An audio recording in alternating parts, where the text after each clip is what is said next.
Welcome to the inaugural folklore podcast under the banner Kinfolk, which is our manifesto for the year, which is us communing in sacred spaces. This is our very first live podcast, and I'm really excited to have an artist who has held me and kept me grounded over the last couple of months. And the music has really been one of the themes for Kinfolk, an artist who hails from rural KZN, Greytown, whose music blends acoustic and traditional sounds within the banner of afro-folk. Today I welcome Jabulile Majola. Welcome.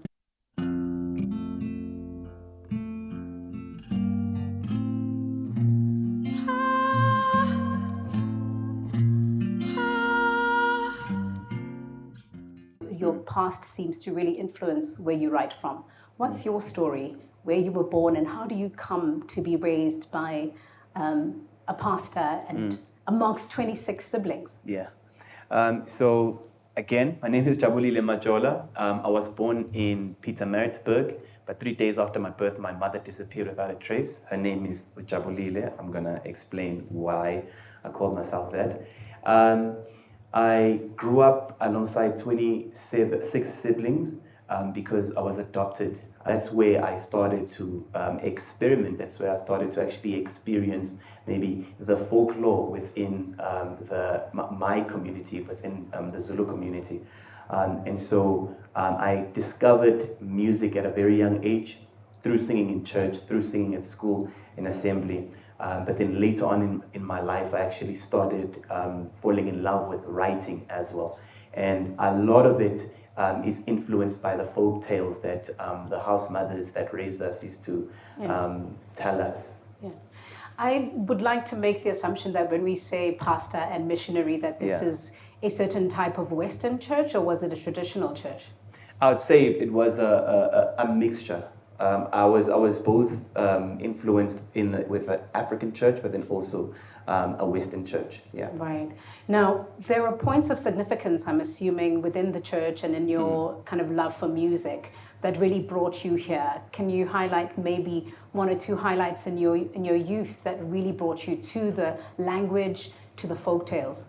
Yeah. So again, the rural school that I went to, that's where I really learned how to speak isiZulu. The house mothers that raised us also spoke isiZulu. They were the ones that were telling us folk tales. They were the ones who were telling us stories. My father was also the one telling me stories about about different places he used to go to in Africa, preaching the gospel, telling me about what the world is like out there. And it kind of gave me a perspective into a life that I never got to experience, but I wanted to experience it just because of how he told the stories. And so that's what makes me as an artist today. Right. Now, there's an interesting thing that happens, right? So your mom, I guess, disappears without a trace, and you come to grow up in a really large household. What's it like finding a voice and finding your voice amongst your siblings? And maybe you could give us some color around like who they are and what it is to be around them. So I remember when I was about 12, I discovered rap music. I was very into rap music. At the time, I had my oldest brother was actually the guitarist and the singer, and he was very into it. And I remember him trying to teach me how to play guitar. I rebelled because number one, I wanted to be the next Zola 7, but number two, I didn't know how to play guitar at the time. I couldn't learn fast enough, and he wasn't patient because he was still young at the time. But the way in which I found my voice is that when you are growing up in a household with a lot of people, you kind of have to fight for things. You learn to share, but you also learn to assert yourself in different spaces. And so for me, it wasn't a hard thing to do because I'm also very over the top, and I want to be noticed in a massive way. And so I guess that confidence caused me to want to experience things. It caused me to want to travel. It caused me to want to know more about life. Yeah. I get sometimes the feeling of being sort of alone, but with people most of the time through your music. I find a certain solemnness, do you know? And I specifically want to talk about a specific song that brought me to your music. Here I am listening to Spotify, and now it's on my favorite playlist. Whenever anyone's at my house and this song plays, everyone stops to ask me, who is this? Nyoniam. And you speak a lot about your father, who's told you a lot of these tales. Tell us more about that song. And I don't know if there's like a sense of like together but apart, but sort of lonely but in community. Yeah, that's a very good question. I think everybody, it's not just me. I do believe that we can be among a lot of people, but you're always going to be alone in your thoughts. You're always going to be alone in your ideation. You're always going to be alone in your journey as well. Yes, you go with people, but you're alone in your journey. And so growing up with a lot of siblings, I did have my own thoughts because obviously I'm different. I have different aspirations. I have different dreams. In the way in which I reasoned with the experiences that I was having in my life, I had a sense of aloneness, if that's a word. And so that sort of developed even in my songwriting. I think each and every single person has that sacred space where they are all alone, whether it's in their thoughts, whether it's in their ideation and dreaming. And if you can harness that or get to that point where you understand it and accept it. Another thing that I had to accept was who I was, not knowing my biological mother, my biological father, the fact that I was adopted, the fact that I grew up with a lot of siblings who were going through the same thing. There's a point of acceptance. When you accept it, you actually get to the point where you decide whether you're going to sing the positive song or the uplifting song, or you're going to decide to assimilate to the struggle that you're coming from. And so for me, Inyoniam is basically that it's understanding that this world is designed to destroy you. This world is not for you, but you decide, but it comes with acceptance where you realize this is who I am and this is what makes me who I am. And then you actually, it's not necessarily wearing the cloak of pain, but it's actually taking that pain and turning it into purpose. That is the powerful thing. It's swimming upstream. And so that's what Nyoniam speaks about. And it's interesting that you found that lonesomeness within a crowd, because it happens to everybody. Everybody and their mama are walking around alone in their heads or alone in their hearts as well, Yeah.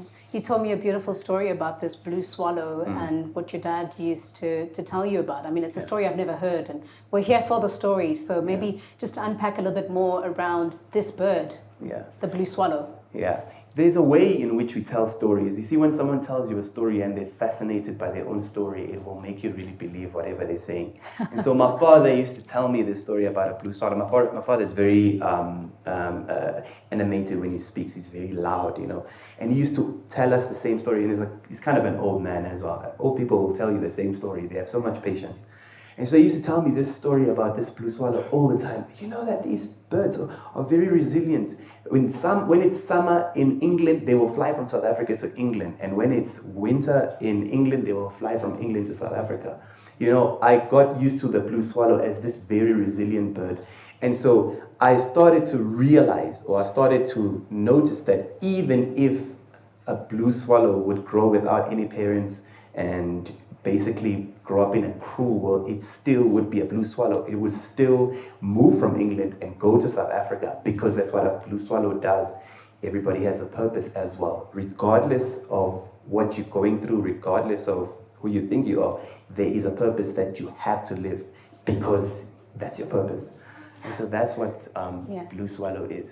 I do like the point of resilience. There's the idea, I guess you write in the song, about the very world that tries to bring you down is the very world that you serve, There is a lot of melancholy and nostalgia in your music. Song to song, there is this experience of, I guess, influences that I think you also talk to. Let's talk a little bit about what you've kind of borrowed and sort of like leaned into to your influences, like Bon Iver and I think Paul Simon. Yes. We get the acoustic bits. Leonard Cohen, that's really an interesting one as well. Let's talk about that. So I think I'll just touch on the melancholy and the sadness and whatnot. I think everybody goes through like really terrible things, and I think where my music comes from, it comes from that place of healing. The moment you decide to choose healing, the pain comes even more. And so I speak from that place. And then number two, with all of these different artists, the reason why I gravitate towards them is because there's a sense of realness. Maybe it's in only the first album or only one song that I've ever heard from them. There is a sense of honesty. Honesty is very hard to do. And so I gravitated to the honesty, and then later on, obviously, the skill and the way in which they project their pain, their triumph, their aspirations as well. I wanted to kind of really go deeper into the past, and there are certain things that we've explored personally. Yeah. It's quite interesting to be here as a fan, but also as someone who's trying to create a platform. Yeah. As a fan, trying to understand the idea of Jabulani and Jabulile while we're still in the past. Let's talk about that being a sense of healing. Jabulile is your mom's name. Yes. And Jabulani is your name. Yes. Let's talk about that. So I was 23 when I found out that my mother's name was Jabulile. After a while of struggling with identity, when you are adopted and you don't know your biological parents, identity is a struggle. And especially when you grow up in rural KwaZulu-Natal, where when you tell people your name and your surname, they say from where. You can't say from a children's home because, what's a children's home? They want to know who your biological parents are, and then they start to trace you back. Oh, maybe you are Samatunwin, maybe you're from here. For me, that was a massive struggle. You don't get to show it, but you start to think, wait, who am I? Where do I fit in? Where do I belong?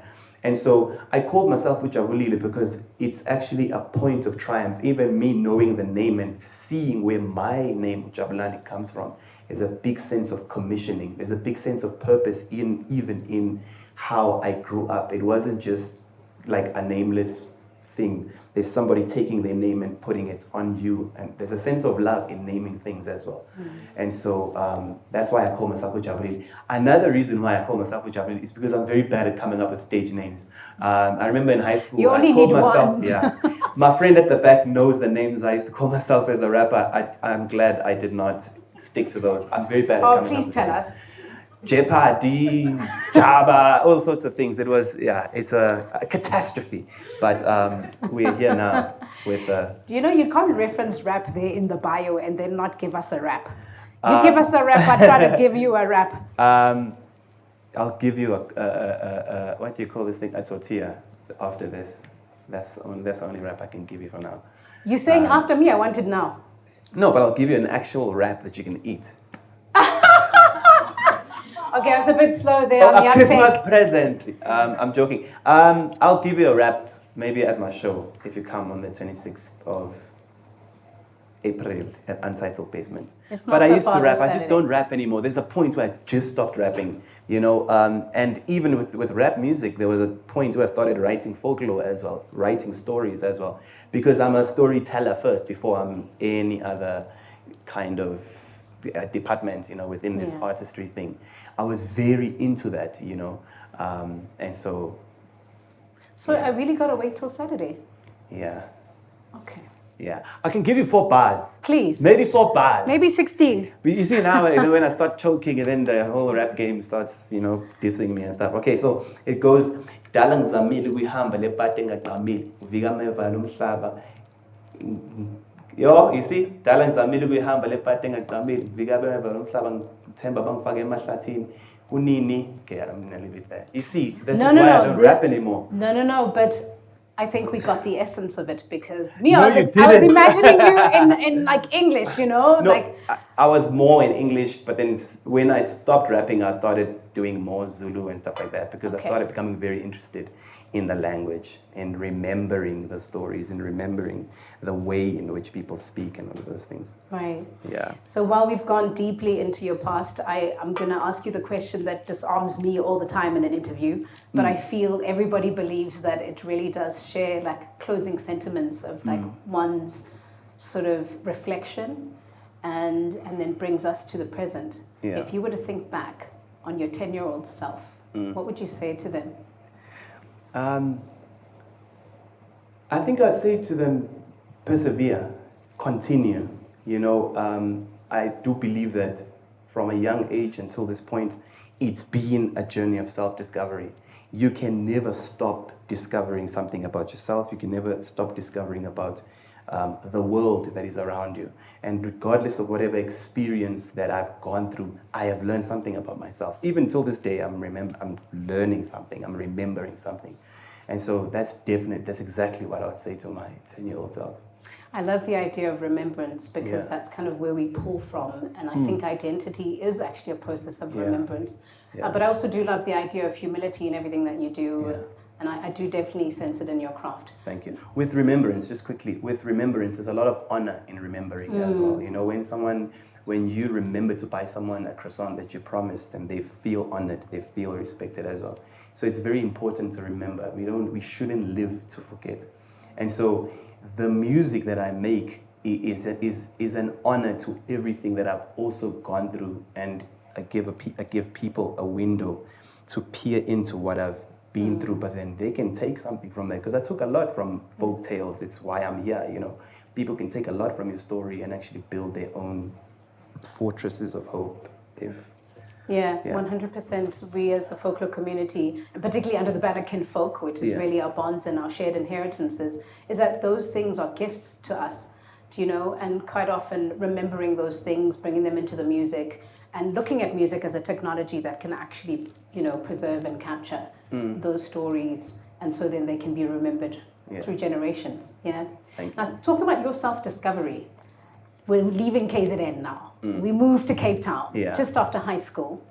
What was that process like for you, and how was it contrasted, sort of being raised in KZN and then arriving to a cosmopolitan place? Not that KZN isn't cosmopolitan. We're quite specifically talking about rural KZN, correct? Yeah. And moving to cosmopolitan Cape Town. Yeah. I think when I was in matric, I couldn't wait to leave KZN because, like, yo, there's a world out there, I must see it. But very quickly, I learned to actually keep KZN in my heart. You know, there's in this life, you have two choices, especially when you go from one place to the next. How are you gonna transition, keeping what you have in the past or what you have learned in your life, in your former life, and then knowing how to take it to the other side? You can either leave it completely and fully embrace the big lights and the new life, because Cape Town was like that for me. Going to that place, it's massive. There's more than one taxi going to town, you know. And so I had to learn how to, I guess that's wisdom as well, how to hold both things in tension, because it's still part of who you are. And when you know how to be both, how to assimilate in a new environment without forgetting where you come from, without forgetting who you are, you can be a very impactful person, because you'll be able to connect with more than one type of people or one type of persons that has experienced a certain life. And so I think that has helped me. I've been learning as well to remember as well who I am, the respect, the way in which you speak to people, the way in which you approach people, because there are certain places where that is forgotten, that is like an old school thing and whatnot. And so I think that's one thing that I learned. It's beautiful to live in a place like Cape Town. It's beautiful, I guess, to live in a place like Joburg where there's so much access. But access can also cause you to take things for granted, you know what I'm saying? It can cause you to be an impatient person. And then there's a lot of good within the rural areas where when it's dark outside, it's really dark, it's nighttime, everybody goes to sleep. There's not this humming sound even when nobody's on the road, because it's a city. It's nice to be in KZN where everything is simple, where everything is very calm and still. But then there's also the not so nice things about with like the lack of access. And so it's learning how to hold both in tension, because you actually become very grateful for where you are at. And then I think there's always this idea that, okay, I want to give back. I want to show people what I've learned and whatnot. And so, yeah. I'd love to lean into these experiences and how they start to shape your sound in the music. Yeah. And, you know, if you could highlight just significantly how do you grow as an artist, and how does your sound shift as you move from KZN to Cape Town? Yeah. The sound shifted in that I started doing folk music in Cape Town. So I went to Cape Town to go back to KZN with the sound, really. And it happens like that. Exactly. And so, I don't know, it's like, you know when you miss your mama's food, or you miss a certain way of doing things because you grew up in it. I've been living in Cape Town for a while, and I speak a lot of English, you know what I'm saying? There was a time where I went to England as well. You're obviously speaking a lot of English because it's England. But I remember when I came back, when I meet umuntu ose-KZN in Cape Town, then we really speaking isiZulu and all of those things. But then I doubled down and then I speak lesiZulu, lesisiphambili, lesisabantu abadala. You know what I'm saying? And I think when you come back to KZN, you really want to listen to how people are speaking. You really want to hear what people are saying. You know what I'm saying? There's that patience that you have because you're wanting to reconnect with that. And so when I went to Cape Town, the more I started to appreciate KZN. Right. If there's Cape Townians watching, I still love you, but not as much as KZN. I really do believe this is how it happens. I mean, how do you then lead back to who you are? Who do you tell? You know, you need to be in a foreign place to be able to say, oh no, this is who I am, this is where I come from. Let me tell you a little bit about my people. Do you know? And I really appreciate that story. There's also been a lot of collaborations. I believe Isitifiketi is going to be your first solo debut EP. Yes. So there's been a lot of collaboration. How does the city of Cape Town, I guess, help you then shape your folk music and also lean even deeper to home? Yeah. So when you leave a place, you don't leave everything behind, but at the same time you pack light so that you can actually work with other people. So it was challenging at first to idealize collaborating with people because it's like a whole other person. There's a lot of patience that is needed there. There's a lot of understanding that is needed there. You know, one thing about us, I mean, I think growing up, I've noticed that we have to act like we understand until we understand. So there's a lot of that when you're collaborating with people. And at first it was a fear because, you know, sometimes you can be very precious about what you have. This is my baby and I don't want nobody to raise this baby but me. But slowly but surely you learn to trust. There's a lot of trust in what we do as artists. There's a lot of vulnerability as well. When you open yourself up, you're opening yourself up with somebody who has a different law, who has a different way of life, and who has a different aspiration. And you're trusting them ukuthi bazofika with that juice, with that amazing, with a quality to what you're doing as well. That's going to actually add and not subtract. And so there's a lot of trust that goes into that. And so far, I've been blessed with the types of collaborations that I've managed to get. But then also, I feel honored to have worked with people who honor the stories, who honor the type of person that I am, and actually want to further amplify. That's what collaboration does. It also further amplifies your vision. We're a community, you know what I'm saying? And so you can take it a step further, and then people take it 10 steps further, the community of people. 100%. Now, there's a specific collaborator I'd love to talk more about in this segment. I don't know how to say his name. Yoav. Yeah. Where is he from, and how does it come that you guys work together? So he's originally from Cape Town. He was born in Wynberg or something. So he's from Cape Town. But then he had been traveling for a long time. He's an international artist. He's really good at what he does. But he sent me a message when I was coming from church one time. Hey, I heard about you from this producer. We were working with the same producer at the time. I was making English music, by the way. This folk stuff came just recently. It's not like something that I've been doing for years. But I was making a lot of alternative type stuff and whatnot.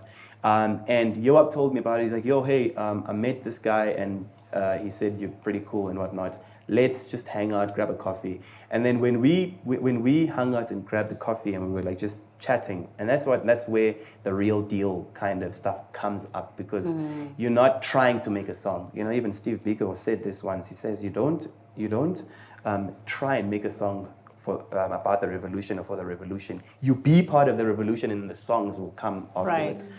And so when we were just chatting and then we started hanging out, we had a lot of similar influences. At the time, we were listening to Paul Simon, we were listening to X and all of those things. And so I remember when we made the first song, we were like, oh, voila, there's a song. And then we sent it to our label and whatnot. They were like, oh, wow, this is cool. Let's see if we can get like a 4-track EP. I think after the 4 songs, the songs just kept coming, you know what I'm saying? But it wasn't contrived. We weren't trying to make a song every single time. It was just there was a point where we were like, okay, this is the direction, this is what we're talking about. And how we went there, it was a lot of smooth sailing in rocky waters because there was a lot of tragic things that were happening in our lives. But everything happened for a purpose. There should be a purpose in collaboration. It's not just this thing of, oh wow, you might help my music. You might help my career. There must be a purpose, something in it. You don't have to see things in the same way, but there has to be a purpose so that this thing lives on. I mean, I'm Yeah. hoping that the stuff is living on. So yeah. Yeah, I think that there's definitely like a synergetic intention because we, like you said, you're a storyteller, so we write music for the message. And if you're bringing two worlds together, you hope that there is some synergy in what you want to say. Yeah. I want to lean into the upcoming EP that's coming out tomorrow. Yes. If we can chop this footage up in time to say that. Yeah. In real time, there's a song that's really touching on the EP. It's a single, Woza Mtana. Yes. Woo! And I believe that you so generously will perform this for us today. So maybe you could... I wasn't in the script. I'm not going to perform. I'm joking. I'm going to play that. I'm going to play that. As it goes, we'd love to hear just deeper for this audience where that came from, and if it is something in the past that leads to the present, and how it's healed you as a piece of music that's been channeled through you. Yeah. So I was on a mission trip once, and then my friend's wife was holding their daughter. And so I wrote the song from a perspective of a father singing to their daughter. That's why it sounds like a proper lullaby and whatnot. And I remember like the song just came up at that time, and I was like, just singing it the whole time. By the way, when I finished the song and I sang it for her, she cried. I don't know if she was like scared of me or something, you know. But like when I started that song, it started like that. It's an intentional kind of love. It's an intentional message of wanting to take care of the person. And so that what that person needs to do is open themselves up to receive the pure, intentional love. And when you go into the second verse of the song, I had met somebody that I knew for a while, but then just kind of we friend-zoned each other, like, you know, you're my brother, you're my sister, you know? And so when we started like, you know, courting and started dating and whatnot, the song just sort of finished itself. We're now married, by the way. So the song is doing well, as you can see. So yeah, like it's really interesting how I think love is a holistic thing. It's not, it doesn't come in different pieces. It's supposed to come as a whole. When you love somebody, you want to take care of them. And you want to do everything in your power to show them how much you love them, to show them, it's basically you sacrificing yourself. But now, another thing about it is that the person would reciprocate the same thing if their heart is in the right place. And so Woza Mtana is this idea, or it's this truth about wanting to just lavish your love over somebody in a very amazing way. So yeah. In a very amazing way. Yeah. And not to delve too deeply in the healing, but we spoke about how when the song is channeled through you, it's also an expression of healing. Yes. In my mind, it led me back to Jabulile. Yeah. And it's so beautiful to see that you can embody a home and, you know, start a family through that sense of healing. Did Jabulile come up? Because it is very much like lullaby to me in essence. Definitely.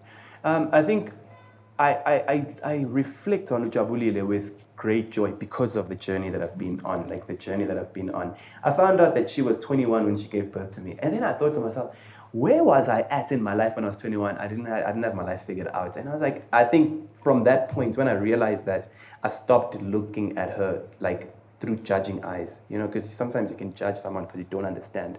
And so what I then started to do is that I started to forgive her from that perspective, or even me, I didn't really know where my life was really going and whatnot.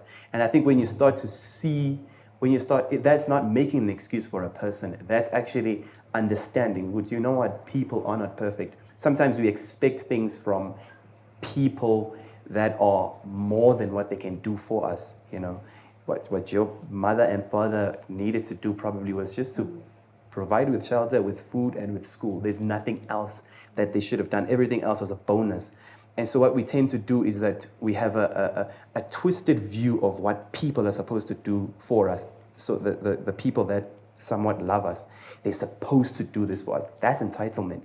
And so what I then learned is that the more I started to understand myself, the more I started to have grace for her as well, because I'm like, yo, I can see how flawed I am. I can see the decisions that I'm making, and I can see the choices that I'm making. This doesn't actually make me better than her. That's what judging is. It's like, I'm better than you kind of thing. The more I came to that point, so the more I started to accept that point, Uguti, like, I am flawed, she's flawed, everybody's flawed. It's the more that I actually developed a love that where you realize, you know what, the only thing that can save this person, the only thing that can save us is that love, where you understand who you are first, and then you would obviously hope that that person comes to that point where they understand who they are. Such a beautiful story, and for you to also adopt her name. Thank you so much for sharing that intimate perspective with us. Here's Jabulile Majola with Woza Mtana.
Thank you so much.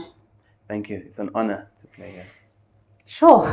Now, I think there's something I like to call creative lifestyle, and trying to understand how an artist upkeeps, their own sanity, how an artist upkeeps how they continue to write, because I think people like to think that we write out of ill health, but actually to come to write, something like you said earlier, comes to heal, do you know? And that takes a lot of self-work. What are the things that keep you so grounded, in your vulnerability? Yeah. So number one, it's my faith in God. I take it very seriously as a Christian.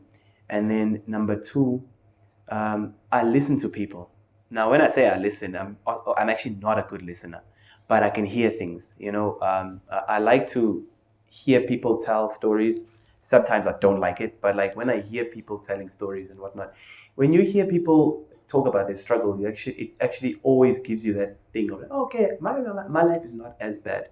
I think it's very important. And then number three, I don't try to write. I'm learning that, because sometimes as an artist, there's this pressure. Wait, why haven't I made a song in 5 days? I don't try to write. I'm always trying to learn to be in the present, to be in the flow. They talk about the flow and all of those things. But you learn to be in the present. When you think of your thoughts, I don't document them either. I don't talk about, I'm thinking about this today. I try to remember them. Sometimes I'll wake up at night and there's a melody in my head. I'll seldomly record that, but like sometimes I'm like, if I can remember it in the morning, maybe it's supposed to be written. I'm learning to not care about it, because there's a story that they told once of an artist who found a way to capture the muse, and then he basically lost his mind. He went insane. We're not supposed to be too familiar with the muse, but at the same time, we're not supposed to be submitted to it. You're not supposed to chase it every single time. You're not supposed to be chasing the muse. It's supposed to be chasing you. I don't look for inspiration. You just need to learn to live. I'm figuring that out, because sometimes I do find myself in that place. I've been living so much. Where are the songs at? Why am I not writing and whatnot? Yeah. But I'm learning to just also understand that I'm not the one who's pushing this out. I'm a pipe. You're all pipes. We're all pipes. We are channels of this thing. And so the source is God fully. And so it's learning every single time to be the channel. Basically, now you're submitted to him and allowing him to work through you. And another thing about that, when I talk about understanding, Uti, you are the channel, it's understanding that also your thoughts are not your thoughts. And just because the song is good doesn't mean you must sing it. There are songs that I've written that are sung by other people. Not all the songs that you write are made to be sung by you, but then also not every story is your story. But because you are a person that knows how to listen, a person that knows how to allow people to be themselves, you're able to share those stories in a way that is honoring as well. And so, that's a mouthful, but... No, I totally understand it, Yeah. And from a spiritual perspective, worship is also given unto the Creator. It's not something we're constantly trying to absorb for ourselves or, make commercial. I also have the feeling that at times there are melodies, there are things that we're maybe communing in the spiritual world, but we're not necessarily meant to document everything that comes to us. And also to truly respect that which you remember as a vessel is then, and if it comes to haunt you, then there is real purpose in it. You make me think of a conversation that I had with someone recently, an artist. I'm learning now that man was not created for the glory of God. He's created to carry some of it, but he wasn't created to receive that kind of glory. That's why we can go insane when we are magnified to that level. We were not created to be magnified to that level. Number two, I noticed that there's so much respect. Even every single day, I'm learning to respect what I'm doing, because when you're living as an artist, you're literally taking the sacred into the mundane. You literally, okay, I'm going to be doing a holy thing every single day. There is a way, and to approach it, there is a way that you need to be in order. You basically need to be holy in order to carry this out. Because again, you're not the source, you are the channel. So when you are channeling what God has given you, you need to also steward it well. You need to think about where it's going. You need to think about the impact that it's going to create. You need to think about the people as well. We're always talking about how we want to save people and make people feel better and all of those things. Are we living in that way as well? So it's an on-stage, off-stage character. It's an on-stage, off-stage integrity. It's that on-stage, off-stage way of living. When you are respectful in your music, you're respectful in real life as well. Because again, it's not an office, this thing. It's a life. Right. And I mean, it's a spectrum, right? Yeah. Because they say that in other philosophies that if you then are a delinquent and you live in a life of burden, do you know what I mean? It's not, there's an integrity to also being honest. Like if you're an alcoholic or if you're struggling with vices. Don't lie to the people. Don't lie to the people. So I think there's definitely like ends of the spectrum where we are not perfect, but in some ways that we kind of straddle like these degrees of expression. Creative lifestyle is something interesting. Again, when I think about you living in Cape Town and then thinking about your habits, and then now you're a husband. Yes. What are your creative habits, that kind of really help with your work? Marriage is very important, and so I'm learning as a creative, and that's another thing. So it's the on stage, off stage thing. If I have integrity on stage, I need to have integrity back home, in the way in which I treat my wife, in the way in which I live my life when nobody is watching.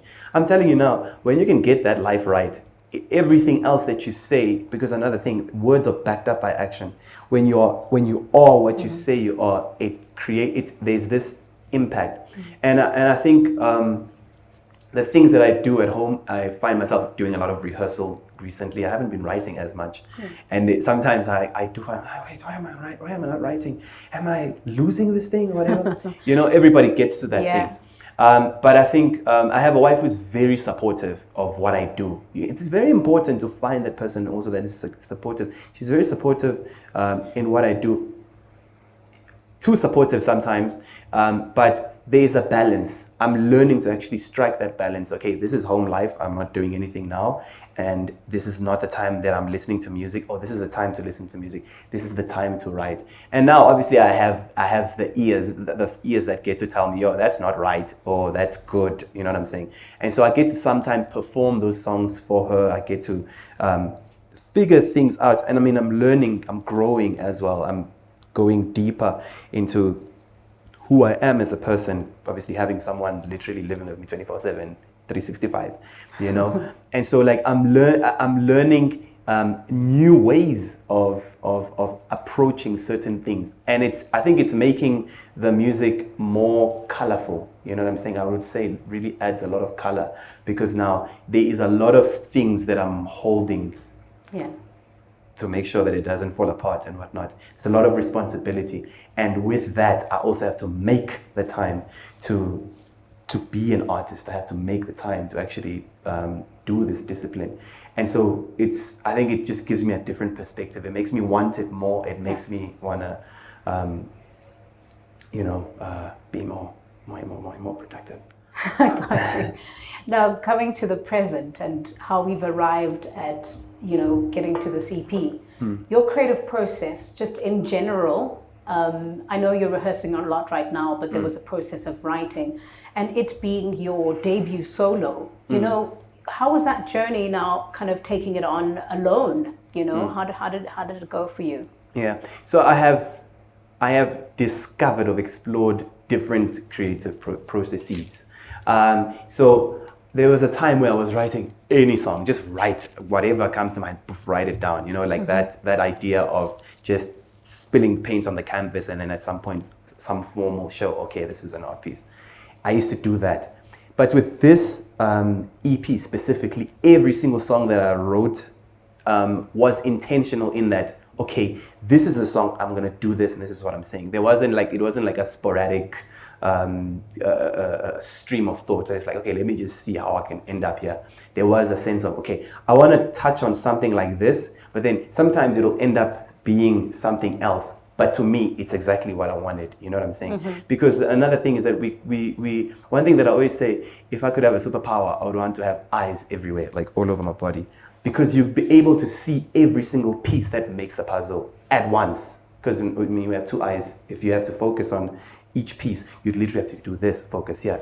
You know what I'm saying? Right. And so, but with this project specifically, it feels like it's in harmony. Everything was supposed to happen in the way in which it happened. Right. Yeah. Does it feel, the English we are using today, cumulative? Cumulative is like everything that you've been through, what your eyes have seen, have culminated to this moment, in a sense. Yeah. So just kind of upweighting the themes, which is identity, community, and faith. Let's talk to those themes. What are the combinations that your eyes have seen and have understood about those topics, Yeah. I have a friend who's an artist, he paints. And then he used to always tell me, Oguti, a lot of people, when they look at an art piece, they look into the center first. Oguti, no, art is about negative space. Look at everything else that is happening. What it's saying to the center of it. I think what I've done, or the work that I've done, is definitely a culmination of memory. It's a culmination of storytelling, because stories are very important, the way in which you tell them as well. And so, and then it's also a lot in my upbringing, but I'm not necessarily directly attacking it. This is how I grew up and this is where I was raised. There's also a lot of superstitions within the songs that I've written. You know, for example, when you said you originally from Pondo land, when I was growing up, when we were told stories about the Pondo people, I used to think that a Pondo person is a Pondo because they work at the sugarcane farms or something. Oh my God. Yeah, it was a simple stereotype, and I wasn't the only one who believed it, who thought that way. And then there's another one where red cars abduct children. Everybody was scared of those. When you see a red car with tinted windows, you want to run, you know? And so I use those things because another thing about music or about storytelling, there's a lot of imagery, you know what I'm saying? You use illustrations to get your point across. We remember a lot of stories that we were told because of the animals. I don't know a child that doesn't like animals. And so they use animals to display. Well, black children and dogs is just another one. So you get these images of different animals that highlight different characters, you know? And it's so crazy because what has happened in the past actually shapes you for what's going to happen in the present. With these different characteristics, there are people who are maybe that fall under the characteristics of a rabbit. You know what I'm saying? We used to learn about hares and rabbits and all of those things, the sly fox and whatnot. They actually start to become actual people in the way maybe in the way in which they were raised and all of those things. And so it's everything that I do, both subconsciously and intentionally and consciously, it is a combination of how I've come to be as a musician or as a person. Right. Yeah. Let's start right at the top with the title and then come down to the symbolism and some of the song titles. Isitifiketi. Yes. The certificate. Yeah. Isitifiketi to me is like the Genesis. It's like the birth certificate, like the beginning, the introduction to who I am. Right. So I wasn't far off. You weren't far off. You were actually spot on. And so I get the sense that though you've collaborated with others and created music before, you feel like this is a reintroduction to yourself? I don't think it's a reintroduction to myself. I mean, as I said, it's a journey of self-discovery. It might be an introduction of who I am. I don't think I was going to be as personal on other projects as I am now, where I'm actually literally diving into who I am and what has made this man that I am today. Right. And so I do think everything is new every morning, I believe. Like you can forget about for the former things, what has happened in the past, and today you have an opportunity to actually do something new, something more beautiful or something. Right. Yeah. So coming into some of the voices you've invited on the project, like Tando Zide. Yeah. What a beautiful voice to bring into the project, and also adds that element of soul, and also akin to your lineage, her being Zulu in essence. How do you come to work with her, and why Isineke with her? Yeah. So Isineke is a song that happened to me in sometime last year while I was in Cape Town. I wrote it. And I was like, oh, this is cool. Isineke was really one of those songs where I liked it, but at the same time, I just wasn't satisfied with where it's at. And I remember I obviously knew umculo kaThando. I started listening to it and all of those things. One thing that I'll say about uThando is the fact that like I gravitated towards umoya womculo wakhe. You know what I'm saying? So you can sometimes it's not necessarily just ukuthi, oh wow, they are amazing, which she is. Oh wow, they have a good voice, which she is. There's a spirit within the song. And it's like, okay, I resonate with that because I feel like I do a similar thing. We do completely different styles of music, but there's something in umoya or pure umoya in the way in which she does what she does, in the way in which she approaches things. And on the call that we had before I released the song, I noticed that I was like, this is exactly why you were in the song, because she talks with people and she listens to people, like genuinely, like not, oh, let me just finish this conversation. She's interested to know things about impilo and why people are a certain way that they are. And so we made the song remotely. We've never met face to face. I might be meeting her today. Yeah, we've never met face to face. Another thing about when you have kindred spirits, when you have kindred spirits, when you are similar in terms of maybe the integrity and the way in which you bring out your music, it will sound like you were literally in the same room. It was so effortless. I was also very nervous about doing a song remotely because I'm very used to being in the studio. I would like to be in the studio with the artist, and then we actually really get to know each other then. But then I sent her my verse and like, yo, this is what you can do, sent her her part. And then immediately, like I think the following week, she sent me a song just as I was about to perform. I remember not being able to focus because I'm like, this is exactly what I wanted in the whole song, you know what I'm saying? Because my verse starts with like a conversation between two people, but then how she broadened it, because there's a ripple effect from an individual decision, it does spread to it does spread nationwide eventually. And so how she broadened that was like super amazing. And so that's how the song came about. Like I said, I'm Bondo, so I'm not going to assume that I know what Isineke means. Yeah. So Isineke means patience. Yeah. I definitely wrote that song subconsciously, and some of the things that I write about are things where I realize, have you noticed when you write a song or something, oh wow, this is what I've been thinking about. You get to actually express what you've been thinking about. One thing about humans, not just artists, humans, there's so many things that are complicated in our minds. We just don't know what we are talking about, what we are thinking about. But then when songs come out, I'm like, oh wow, this is what I mean when I'm saying this in my mind, or when I'm thinking about this. And so Isineke came about in that way. It was definitely based on my relationship with my wife, then girlfriend. I started to realize that in relationship, what causes breakdown is often communication and all that stuff. Therapists tell us that. But I think Isineke is one of the main things that are needed in order to actually rebuild relationship and strengthen the relationship.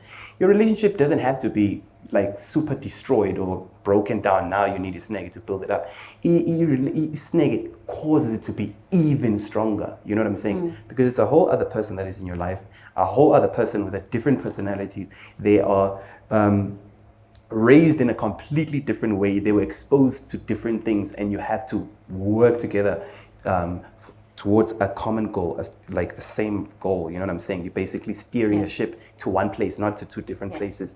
It needs a lot of patience, because it's not also about you and your personality and your characteristics and your aspirations. You start to open it up.